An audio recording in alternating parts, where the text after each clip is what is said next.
2 апта бойы қазақ тілі мен қазақ әдебиеті оқулықтарын жіті назармен қарап шықтым.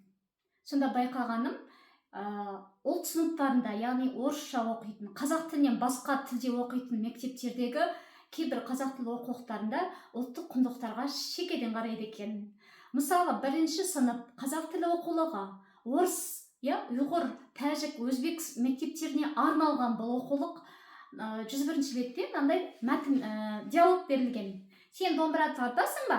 Жоқ, мен домбыра тартпаймын. Сен асық ойнайсың ба? Жоқ, мен асық ойнамаймын. Енді осыларды я деген болын сөйлеммен неге келмейді? Мысалы, я мен асық ойнаймын, я домбыра тартамын деп, оның астына мәтін берген, мәтінді оқы, түсініп ал дейді. Нені түсіну керек, біз қараймыз. Ертең мектепте мерекелік концерт болады. Мен ән саламын. Мен домбыра тартпаймын, асық ойнамаймын дейді. 4 сөйлем, осын оқып түсініп ал дейді. Сонда бала нені түсінеді? Бала мәтіндегі баланың ән салған түсінеді. Анама гүл сыйладым дейді. Анама гүл сыйладым деген түсінеді. Бірақ домбыра тартпайтын және асық ойнамайтын түсінеді. Барлық жерде домбыра тартпаймын, асық ойнамаймын деген.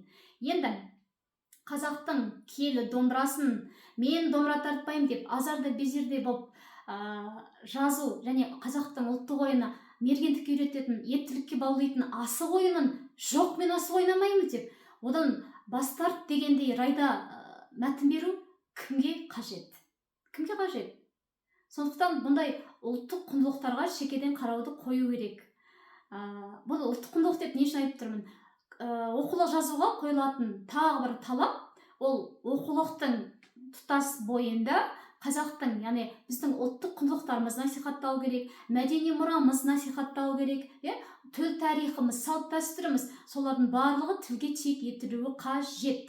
Ана сияқты, жоқ, мен домбыра тартпаймын, асық ойнамаймын деген сияқты сөйлемдермен бізге өзге ұлт өкілдердің өзіміздің ұлттық құндылықтарымызға қарай бейімдеп, бәріміз бір ұлттық құндылықпен, бір ұлы мәдени мұрамен өсіп, өніп, үлкен тұлға болуына аяқтан шалғандай етіп, бұндай мәтіндерді беруге болмайды. Одан да, мен домбыра тартамаймын, бірақ домбыраға қызығамын. Мен асық ойнаймын, асық ойнауды жақсы көремін деген сияқты сөйлемдер берсе, оқулық авторларының тақиясына тар келеме. Қалғанын, толық нұсқасын ертең сағат 10-да Чехов кітапханасында республикалық форумда айтатын боламын.